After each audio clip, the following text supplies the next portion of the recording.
విద్యకు అర్హత కులమా నిబద్ధత, గురువు నిరాకరించిన గురువును దైవంగా భావించిన వైనం, తన భవిష్యత్తును తానే నరికి గురుదక్షిణగా సమర్పించడం, ఈ ప్రశ్నలన్నింటికీ సమాధానంగా సాగే అనగనగాలోని నేటి కథనమే గురుభక్తిలో శిఖరాగ్రానికి చేరిన శిష్యుడు, మాట లేకుండానే మహాగురుదక్షిణ చెల్లించిన శిష్యాగ్రేసరుడు ఏకలవ్యుడు.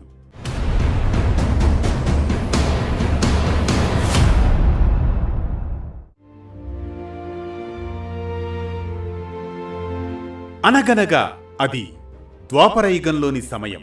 అరణ్యంలో ఓ యువకుడికి విలువిద్యంటే ప్రాణం. ద్రోణాచార్యుడే తనకు గురువవ్వాలన్నదే అతని కల. అతనే ఏకలవ్యుడు.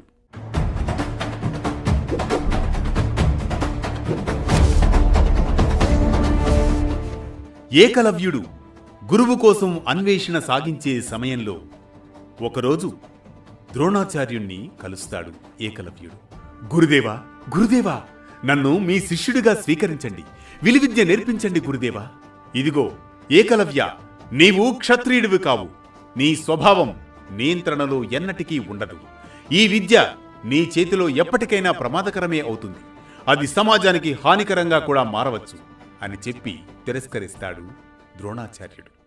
ఆ మాటలు ఏకలవ్యుణ్ణి గాయపరుస్తుంది.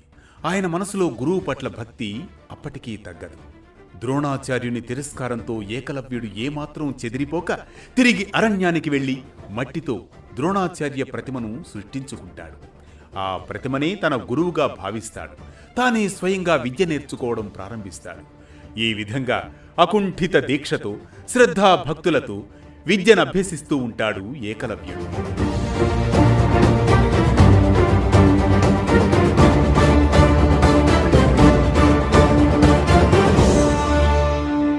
ఈ విధంగా అకుంఠిత దీక్షతో, శ్రద్ధాభక్తులతో విద్యనభ్యసించిన ఏకలవ్యుడు ద్రోణుని ప్రియ శిష్యుడైన అర్జునుడికి సమ ఉజ్జీవుడా అని అనిపించేంతలా అపారమైన ప్రతిభను కూడగట్టుకుంటూ ఉంటాడు.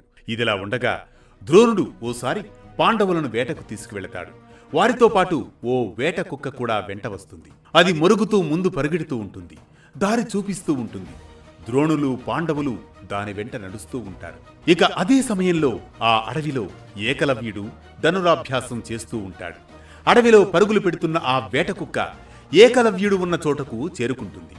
మలినమైన శరీరం, జడలు ధరించి ఉన్న ఏకలవ్యుడిని చూసి మునిపెన్నడూ అటువంటి వ్యక్తిని చూడని ఆ శునకం మరగడం ప్రారంభిస్తుంది. ఎంతకీ అది ఆపకపోవడంతో ఏకలవ్యుడు ఒకేసారి 7 బాణాలను